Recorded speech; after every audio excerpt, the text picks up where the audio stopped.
there's some pretty serious stuff going on right now. Actually, yesterday, we're trailing them by about 7 or 8 hours. So yesterday, there was some very serious stuff going on in the Gaza Strip, and here's how it went down. Now, I've talked about that show Fauda before. You've heard me talk about that, Roxanne? Mm-hmm. Fauda? Yes. That just means chaos in Arabic. But Fauda is a show that they made in Israel, which I just think is an awesome show. It's about a secret IDF unit.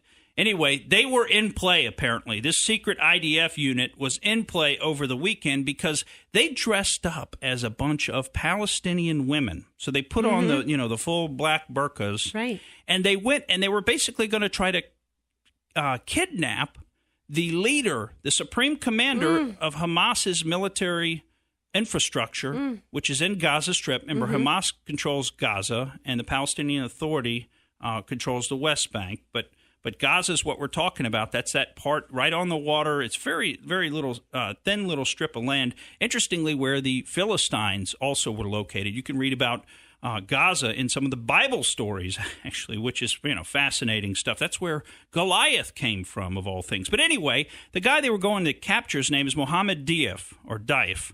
I'm not sure how he says it. But in any event, he probably doesn't say it much anymore, seeing as how when they were going to capture him, a firefight broke out. Obviously, he wasn't going to go quietly, and they ended up killing him and then retreating. One IDF commando was killed, another was wounded in this fracas, and then it led to a number of airstrikes in Gaza, and by that we mean something like 60 to 100 airstrikes, and with F-16s dropping bombs and everything else. Apparently this was all ordered by Prime Minister Netanyahu. He was in Paris at the time, and came back early, so he got back to Israel late Sunday night.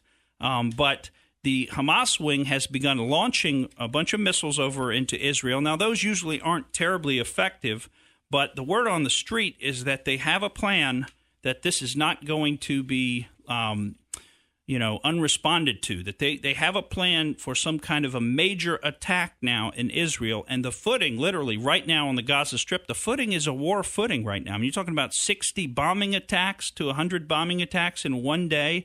You've got the other side shooting missiles over and saying, hey, this was a step too far. You killed our supreme commander.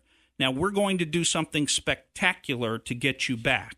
So you want to keep your eye on this because, of course, the Middle East can affect the whole rest of the world, just like, sometimes small countries are the little tinder boxes where world wars are started. And probably not even sometimes. It seems like all the times that some small countries and their issues kind of set off a world war. So, I think we need to watch what's going on and, just keep a close eye on it because they are definitely moving to a war footing right now in Israel and Gaza Strip. That's scary. Yeah.